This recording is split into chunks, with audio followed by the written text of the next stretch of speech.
think, our technology needs of the business have been transformed purely from a people point of view across the board. Today, so we immediately sanction certain budgets for people to have better Wi-Fi at their homes, preferably like 100 Mbps dedicated lines. This was made part of their salaries. We started offering everyone else better laptops. Then to bring employees closer, we started taking, technology tools licenses like Zoom. We started using a bunch of other SaaS tools like HRMS, human resource management systems. We started using a lot of project management tools like Podio.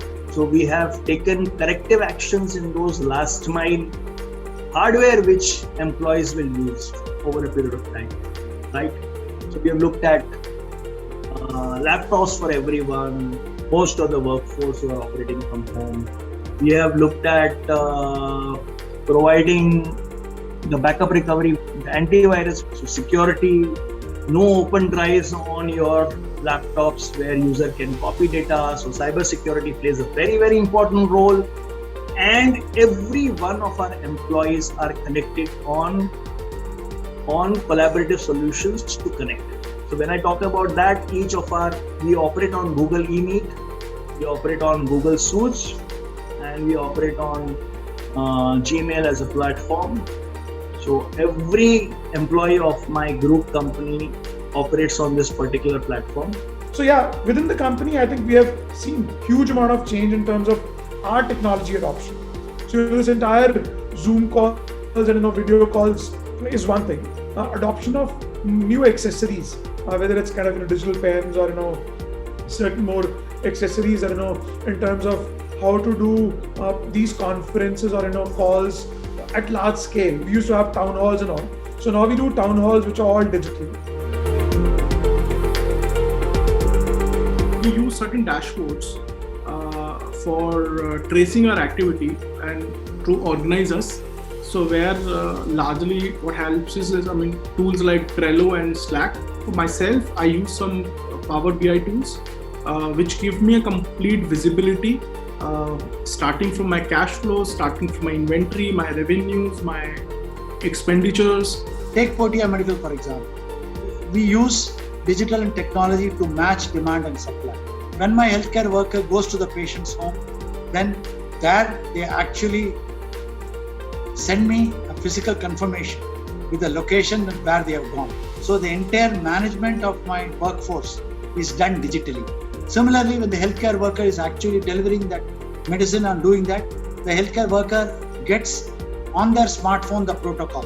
What needs to be done with the patient, do's and don'ts, what is the patient allergic to, and he gets instantly to talk to an expert senior doctor at my office while he's with the patient. That is also digitally done. In our warehouses and fulfillment centers, all pieces of paper have been replaced by digital communication. Today, employee onboarding is happening remotely. I think employees' background checks are all happening using technology and remotely. And I think, a lot of signature paperwork has also been replaced with digital signatures. So, our documents today get signed digitally. Our board resolutions get signed digitally. I think barring maybe just bank papers, I think everything else happens digitally. So I think, pretty much every process has become significantly more efficient because of being digital rather than moving papers. So I think technology helped us in two ways. First of all, to identify where we are going wrong and or maybe where we are spending much higher time. So that helps us that is kind of an indicator that I need to maybe reduce this portion in my next project. We are able to take decisions that where we can reduce time and what is to be modified, what is not to be modified, apart from reducing time for clinical trials. What I've understood is the core of every transformation, whether it is a business transformation that is purely from their processes perspective or it's digital transformation, it is based on the culture of the organization, and that's something where you have to work a lot when it comes to the thought process is being imbibed by each and every employee, a large part of it actually is top down. I think it has to be cultivated or inculcated at the top level, that this is something that we want to do over the next 3 years, for the next 5 years. And the top management has to back it up with a lot of support.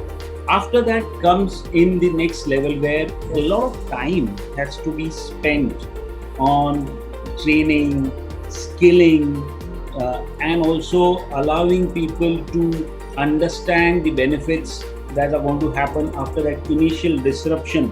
We need to re-educate, re-skill, learn new skills, even to do the same work that is there. For example, how to use digital tools, how to use collaboration tools, how to conduct meetings, long meetings, multiple also meetings on the video when 10 people are there, and how to be productive. All of that learning we need to do, including some of the new tools that come up for collaborative remote working we need to learn. So that is one kind of learning that is there. Two is the employers need to provide a lot of counseling for people to work continuously from home without any human face-to-face interaction. That also can take a lot of emotional toll. So whether it is mental counseling, whether it is doctor helpline, mental wellness, all these needs to be focused on.